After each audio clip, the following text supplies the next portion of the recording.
As mãos dele tremiam mais do que as minhas, o que, tendo em conta que eu era a que segurava a agulha, dizia muito.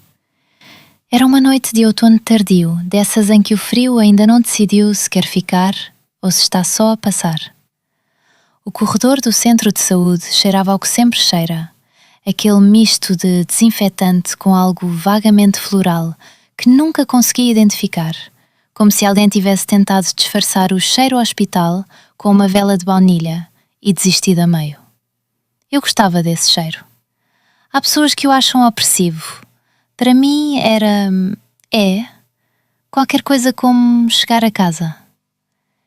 Ele tinha aparecido perto do fecho, quando as salas já estavam quase vazias, e a minha colega Beatriz já estava a vestir o casaco com aquela energia de quem tem um jantar à espera.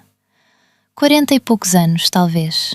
Camisa de flanela, um pouco amascada, olhos castanhos claros, com aquela expressão específica de quem está a tentar parecer descontraído e está a falhar completamente.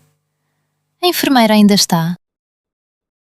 Perguntou ele ao balcão, com a voz levemente rouca de alguém que não bebeu água suficiente durante o dia. Beatriz apontou para mim sem cerimónia. Obrigada, Beatriz. Chamava-se Rui. Tinha uma prescrição para uma injeção intramuscular, vitamina B12, aquelas ampolas cor de rubi que parecem mais um elixir do que um medicamento. O médico tinha-lhe dito para fazer uma série de 10, semanas antes. Ele tinha feito 2, depois desapareceu, como fazem muitos. Agora estava de volta, ligeiramente envergonhado, com a folha dobrada e redobrada na mão, como se a tivesse estado a manipular nervosamente durante horas. Sei que é tarde, disse ele. Não é tarde, respondi. Ainda estamos abertos. Disse isto com aquela calma profissional que se aprende não nas aulas, mas nas noites de estágio, quando se percebe que o tom de voz é metade do tratamento. Levei-o para a sala de tratamentos. Aquela sala específica tinha uma janela pequena que dava para o pátio interior, e nessa noite havia uma luz lá fora que projetava uma sombra estranha no teto, qualquer coisa entre uma folha e uma mão aberta. Não disse nada sobre isso, mas reparei. Já fez injeções antes? Perguntei, enquanto preparava o material. 2, aqui, aliás, com outra enfermeira. E correu bem? Ele hesitou.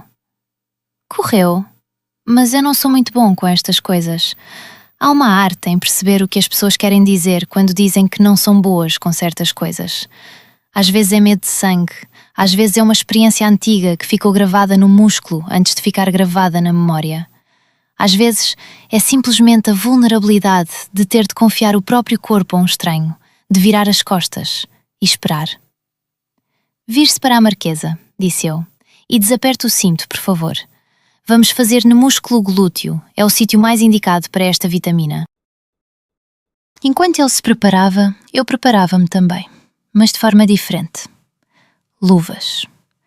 O toque do látex nas mãos é uma espécie de ritual, de transição. Antes das luvas, sou eu, uma pessoa. Com as luvas, sou outra coisa também. Alguém com uma função, com uma responsabilidade que tem peso e forma. Peguei na ampola. A vitamina B12 tem aquela cor, um vermelho tão intenso que parece quase impossível para qualquer coisa que vai entrar num corpo humano. Carregada na seringa, ficou ali, luminosa. Vai sentir um pouco de pressão, disse. Não precisa de ficar rígido. Na verdade, quanto mais relaxar, menos vai sentir. Fácil de dizer, murmurou ele, com um humor seco que me fez sorrir de costas para ele. Localizei o quadrante superior externo do glúteo. É sempre aí. É sempre esse o sítio certo para injeções intramusculares desta natureza. Não é intuição, é anatomia. Afastamo-nos dos nervos principais, do nervo ciático que corre mais abaixo e que, se tocado, transforma um momento banal numa memória de dor que a pessoa carrega anos. A técnica importa. Cada detalhe importa. Palmas as mãos na área. A pele estava quente. As pessoas ficam sempre mais quentes quando estão nervosas. O sangue sobe, o corpo prepara-se para algo que não vai acontecer. Pedi-lhe que respirasse fundo. Inspire, disse eu. Ele inspirou. Agora, solte devagar. E enquanto ele soltava o ar, enquanto os músculos cediam ligeiramente nessa expiração, introduzia a agulha num ângulo de 90 graus, firme e rápida. Não há bondade em ser lenta aqui. A rapidez é a gentileza. 1 segundo. 2. Aspire levemente para confirmar que não estou numa veia. Boa prática, sempre, mesmo quando a probabilidade é baixa. Nada. Começo a injetar devagar, o líquido rubi a desaparecer. Está a correr bem, disse eu, quase para mim mesma. A sério? A voz dele tinha mudado. Menos tensa. A sério, já passou o mais difícil. Retirei a agulha com o mesmo gesto suave com que se levanta uma mão de um ombro. Pressionei com uma compressa em círculos pequenos para ajudar a absorção. Há qualquer coisa de muito antigo neste gesto. Pressionar, segurar, esperar. É um gesto que existe desde antes da medicina ser medicina.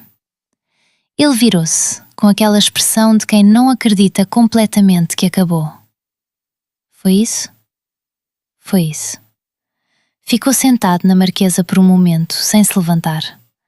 Havia qualquer coisa no ar da sala. Não era tensão, era o oposto.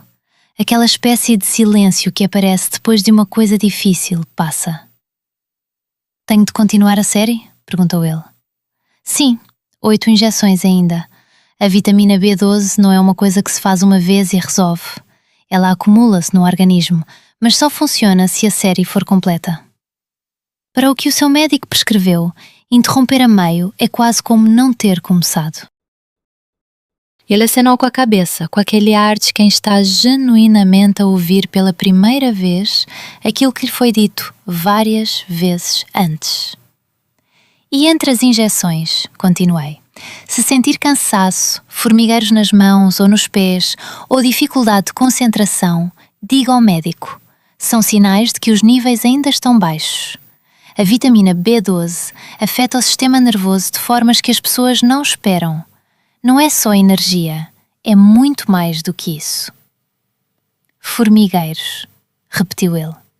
Sim, tenho tido isso. Então bem que veio. Tirei as luvas. Aquele momento de transição de volta, a pele de novo, sem barreira. Arrumei o material. Ele levantou-se, abotoou o cinto, passou a mão pelo cabelo num gesto automático. Obrigado, disse ele. E havia qualquer coisa na forma como o disse, que não era apenas educação. Era gratidão de verdade, do tipo que não se ensaia. Apareça para a próxima, respondi. Não deixe passar outro mês. Ele sorriu. Tinha um sorriso assimétrico, ligeiramente torto para a esquerda, daqueles que parecem mais verdadeiros por isso mesmo. Ouvi os passos dele a afastarem-se pelo corredor, a porta do exterior a abrir e a fechar. O frio a entrar por um segundo e a ir-se embora. Fiquei sozinha na sala de tratamentos, com a janela e a sombra da folha no teto, e aquele cheiro de sempre, desinfetante e baunilha desistida a meio. Há noites em que este trabalho é exaustão pura, burocracia e fluorescentes que piscam. E há noites em que é isto. Uma pessoa que tremia, uma agulha, um segundo de confiança entregue nas mãos de alguém. Apaguei a luz e saí.